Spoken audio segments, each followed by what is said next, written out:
Hello दोस्तों।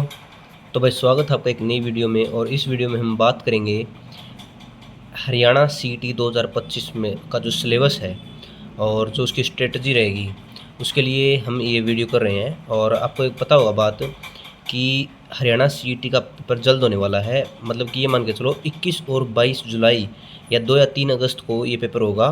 तो ये मान के चलो आपके पास एक महीना भी नहीं बचा है। और इस एक महीने में जो आपकी स्ट्रेटजी रहेगी वो सबसे पहले आपको सिलेबस के अकॉर्डिंग पढ़ना होगा, क्योंकि आप विदाउट सिलेबस के अकॉर्डिंग पढ़ रहे हो तो आपका कोई बेनिफिट नहीं होगा।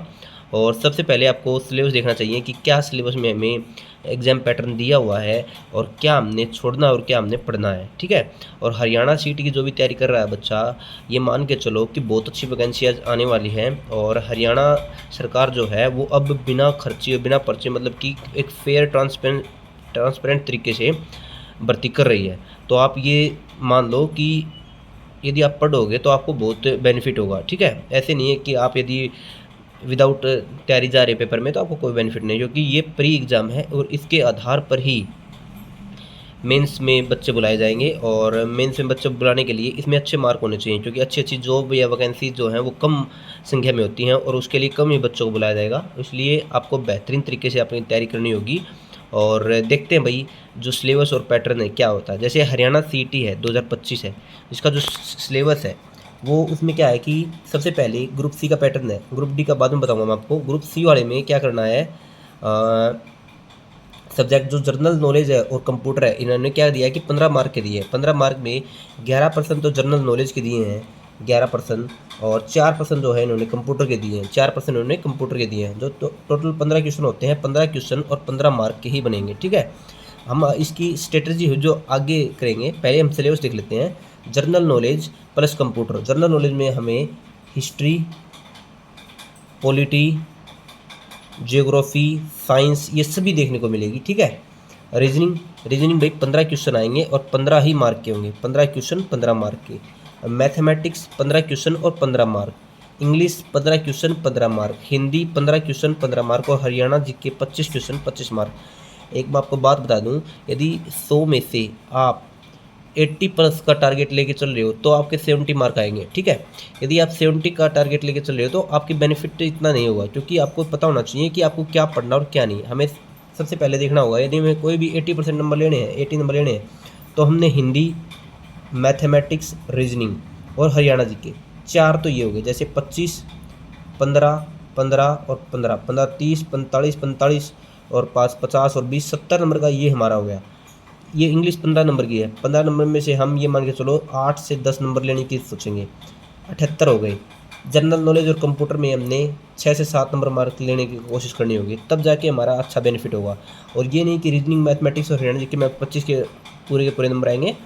तो आपको एक एवरेज जो है वो 80 से प्लस अबो नंबर लेने की सोचनी होगी, तभी आपके एक डिसेंट स्कोर 75 प्लस मार्क आपके बनेंगे। एक बात बता दूँ, जो बच्चा अभी जनरल नॉलेज और ये मान के चलो जिसकी इंग्लिश स्ट्रॉन्ग नहीं है वो इंग्लिश पढ़ रहा है, तो बहुत बड़ी गलती कर रहा है। क्योंकि हरियाणा के एग्ज़ाम के जो बच्चे तैयारी करते हैं मोस्टली इंग्लिश और ये जनरल नॉलेज जो होती है उसकी कमज़ोर होती है, और इन्हीं पे ज़्यादा टाइम देता है। इन्हीं पे ज़्यादा टाइम देने का मतलब क्या है कि लास्ट टाइम पे आप ज़्यादा टाइम दोगे तो आप बेनिफिट नहीं होगा आपको।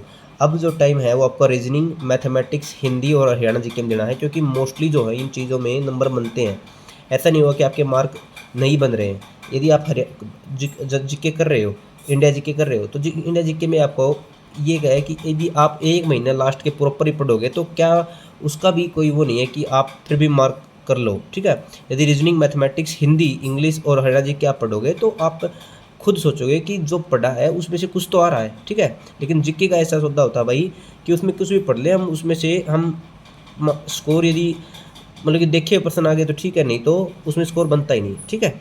तो हम आगे पर्टिकुलर हर सब्जेक्ट की स्ट्रेटजी देखेंगे। ठीक है। तो भाई जैसे जनरल नॉलेज है, जनरल नॉलेज प्लस कंप्यूटर में 15 क्वेश्चन बताए हैं। तो 15 क्वेश्चन में हमने सबसे पहले history, polity, geography, biology, chemistry, physics, Indian map, world map और कंप्यूटर। ये देखो, ये 15 मार्क के लिए आपको इतना सब कुछ करना पड़ रहा है। और 15 मार्क इतना सब कुछ करने के बाद भी आप श्योर नहीं क्या 2 से 3 नंबर या 5-6 नंबर ले पाओ, मतलब कि इसमें श्योर नहीं होते। क्योंकि जब तक आपको बेस्ट नॉलेज नहीं होगी तब तक आप इसमें काम नहीं कर सकते। जब तक आप मतलब कि पिछले बहुत दिनों से नहीं पढ़ रहे हो इन चीज़ों को तो आप बेनिफिट नहीं करोगे। तो मेरा मानना ये है कि लास्ट टाइम जो बचता है उसमें आप इन सब को छोड़ दो और आगे और जो सब्जेक्ट है हमारे उनको तैयार करो, ठीक है।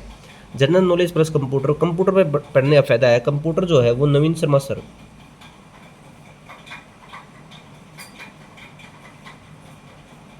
RWA, ठीक है, RWA वाले से पढ़ो, जिसका कंप्यूटर वीक भी है ना, तो आप मैं बताऊंगा कि आपको एक बार आपने नवीन शर्मा सर से पढ़ लिया RWA वाले टीचर से, तो यदि आपका कंप्यूटर स्ट्रॉन्ग नहीं भी है, मतलब कि वीक भी है, तो भी आपके अच्छे नंबर मिल जाएंगे, ठीक है। और हिस्ट्री पॉलिटी भाई यदि आप कर रहे हो तो प्रीवियस ईयर कर लो, उससे ऊपर कुछ मत करना, ठीक है।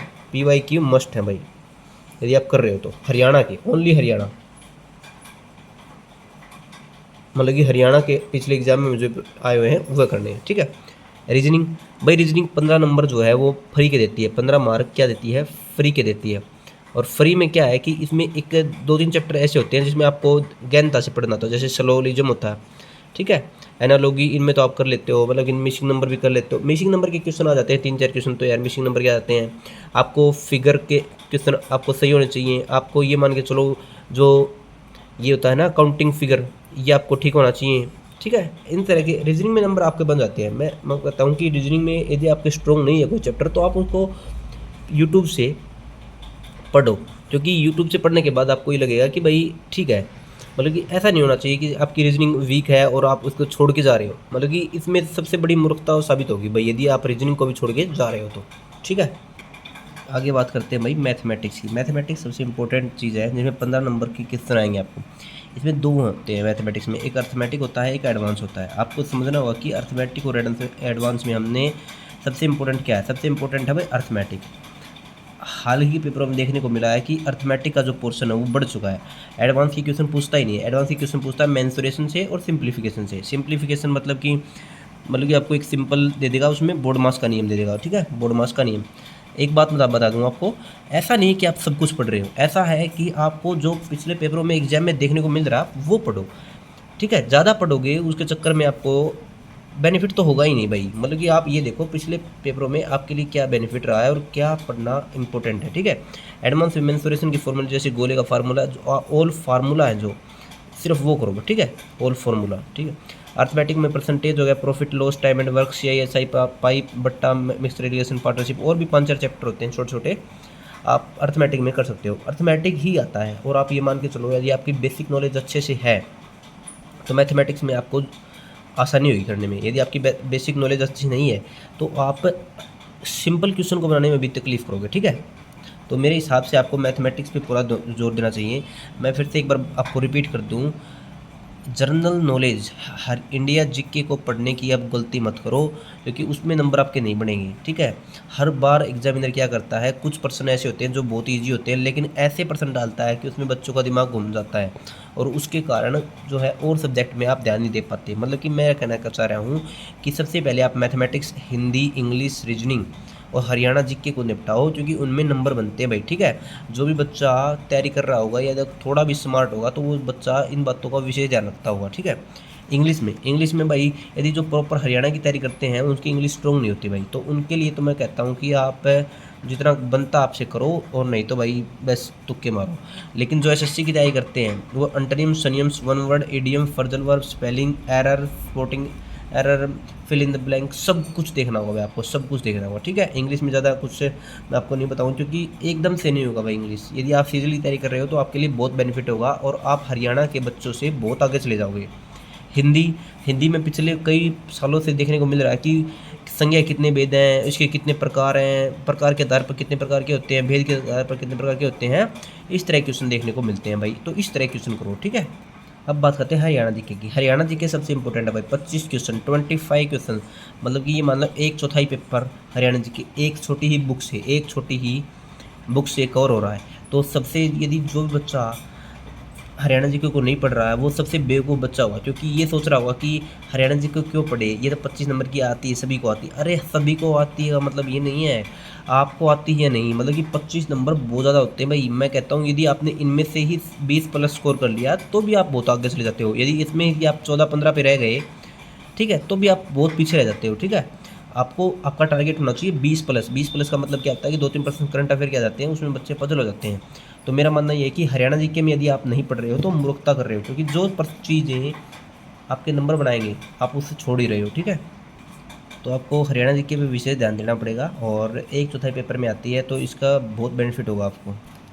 आगे बात करते हैं मॉक टेस्ट। मॉक टेस्ट का क्या इंपॉर्टेंट रहेगा आपके पेपर में? मॉक टेस्ट सबसे इम्पोर्टेंट है। ठीक है, और आप अपनी तैयारी परखने के लिए हर रोज़ एक मॉक टेस्ट लगाया करो, क्योंकि अब जो बच्चा, वैसे हरियाणा के पेपरों में इतना मॉक टेस्ट का बेनिफिट नहीं होता, लेकिन यदि मॉक टेस्ट लगा रहे हो तो आपको ये पता चलेगा कि हम कहाँ गलती कर रहे हैं और कितने जगह पे आके प्रेशर फील कर रहे हैं। क्योंकि कई बार क्या होता है, टाइम मैनेजमेंट, वैसे टाइम बहुत है, लेकिन जो बच्चा हरियाणा की तैयारी करता है उसके लिए टाइम मैनेजमेंट भी बहुत बड़ी बात हो जाती है। ठीक है, तो मेरी यही स्ट्रेटजी थी भाई, और 75% आपके ठीक होने ही होने चाहिए, नेगेटिव मार्किंग नहीं है, आपके लिए बेनिफिट है। 70 से 75 नंबर आप लेके आते हो तो इसका मतलब ये है कि आप बहुत अच्छी स्टेज पे हो। 70 नंबर बहुत हो जाते हैं भाई। यदि कोई बच्चा ऐसा कह रहा है कि 85+, 90+, तो वो बच्चा ऐसा है कि भाई देखो, हर बच्चा वो नंबर नहीं ले पाता, लेकिन ऐसी बात भी नहीं है कि थोड़ी वैकेंसी होती है, इतनी वैकेंसी होती है कि आपका नंबर आ जाता है। जैसे हरियाणा पुलिस है, हरियाणा पुलिस में 50 नंबर वाले का हो गया था, क्या फ़ायदा है? मतलब कि जितनी कट ऑफ गई थी 4 गुणा की, सभी का हो गया था। क्लर्क में आया है 64-65 नंबर में। तो आप ये मान के चलो, अच्छी तैयारी करते हो तो 70 नंबर बहुत जाते हैं। और ज़्यादा प्रेशर फील मत करो, 1 महीना है, इस महीने में जितना रिवाइज कर सकते हो उतना रिवाइज करो, और लगे रहो भाई। तो ये पैटर्न है, और इस पे ध्यान दो और भाई कर्म करते रहो। ठीक है, thank you very much. Like share subscribe.